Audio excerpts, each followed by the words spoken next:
प्यारे बच्चों, problem number 13 को देखो। 13 ये क्वेश्चन ऐसा है कि अगर आपने मेरी सारी वीडियोस देख रखी हैं तो आपको ये उंगलियों पे सॉल्व हो जाएगा। क्वेश्चन में आपसे कह रहा है कि ये आपके सामने फिगर है, इस फिगर को जो प्लॉट किया गया है वो स्टॉपिंग पोटेंशियल और फ्रीक्वेंसी के बीच प्लॉट किया गया है।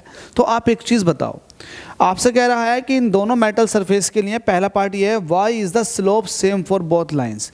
इन दोनों ही मेटल के लिए स्लोप की वैल्यू सेम क्यों है। तो आपको बता दूं, एक्चुअल में जब आप स्लोप या फिर आप वी नोट और फ्रीक्वेंसी के बीच ग्राफ प्लॉट करते हो तो जो आइंस्टाइन इक्वेशन है उसके according V naught is equal to निकल कर आता है h/e इंटू फ्रीक्वेंसी माइनस के W0/e। ये वाई एक्सिस पर है, आपको दिख रहा होगा। कहीं ना कहीं स्लोप जो है वो m ये होगी और कहीं ना कहीं फ्रीक्वेंसी न्यू ऐसे ही है और कहीं ना कहीं ये c इंटरसेप्ट का काम कर रहा है। तो देखो स्लोप जो निकल कर आएगी वो h/e निकल कर आएगी, जो कि दोनों ग्राफ के लिए सेम होगी, क्योंकि h प्लैंक कांस्टेंट है, e ये इलेक्ट्रॉन है, तो इसमें तो चेंज नहीं आने वाला। तो किसी पर्टिकुलर फ्रीक्वेंसी के लिए जो आपको दिख रहा होगा, किसी पर्टिकुलर फ्रीक्वेंसी के लिए स्लोप जो है वो h/e दोनों ही ग्राफ के लिए सेम है। तो पहला पार्ट तो आपको ये क्लियर हो गया कि क्यों हुई सेम, क्योंकि आपको ग्राफ से ही दिख रहा है कि दोनों का स्लोप जो है वो h/e है, दैट्स वाई स्लोप दोनों का सेम होगा। अब आपसे कह रहा for which material will the emitted electrons have the greater kinetic energy. अब आपसे कह रहा है कि इन दोनों मेटल सरफेस पर एक फोटोन गिराया गया। फोटोन गिराने से अब ये बताओ किससे निकलने वाले इलेक्ट्रॉन के पास ज़्यादा काइनेटिक एनर्जी होगी। तो आपको लिटरली बता दूं कि फ्रीक्वेंसी के हिसाब से देखो, आपको पता है कि ये इसके लिए थ्रेशोल्ड फ्रीक्वेंसी है, ये इसके लिए थ्रेशोल्ड फ्रीक्वेंसी है, ये 1 के लिए है, ये 2 के लिए है।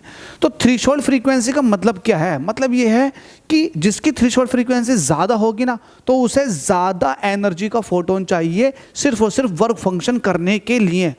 अब आपको पता है इन दोनों में फ्रीक्वेंसी किसकी ज़्यादा, इसकी ज़्यादा, तो इसको ज़्यादा एनर्जी का फोटोन चाहिए सिर्फ वर्क फंक्शन करने के लिए। मेटल सरफेस से निकलने की तो बहुत दूर की बात है, इसको कम एनर्जी का फोटोन चाहिए वर्क फंक्शन करने के लिए। तो मुझे एक बात बताओ, जब इसको कम एनर्जी का फोटोन चाहिए और इसको ज़्यादा एनर्जी का फोटोन चाहिए और मैं एक फोटोन डाल दूं दोनों पर, तो जाहिर सी बात है ये कम एनर्जी लेगा। जब ये कम एनर्जी लेगा तो जो इसकी बची हुई एनर्जी होगी वो काइनेटिक में आ जाएगी।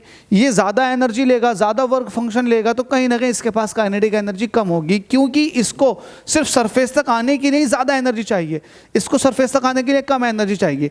तो ये कम एनर्जी सरफेस तक आने के लिए लेगा, लेकिन बची हुई एनर्जी को काइनेटिक में कन्वर्ट कर लेगा। लेकिन इसको सरफेस तक आने की नहीं ज़्यादा एनर्जी चाहिए, तो बचेगी नहीं इसके पास काइनेटिक एनर्जी। जो एमिटेड इलेक्ट्रॉन होगा इसके केस में कम काइनेटिक एनर्जी का होगा और इसके केस में ज़्यादा काइनेटिक एनर्जी का होगा। के मैक्स इसका ज़्यादा होगा, ठीक है। और आप ग्राफ से भी समझ सकते हैं, आप ग्राफ के थ्रू भी समझ सकते हैं और दूसरा आप इक्वेशन बना के भी समझ सकते हैं। जैसा आपको इजी लगे वैसा समझ लो। Thank you.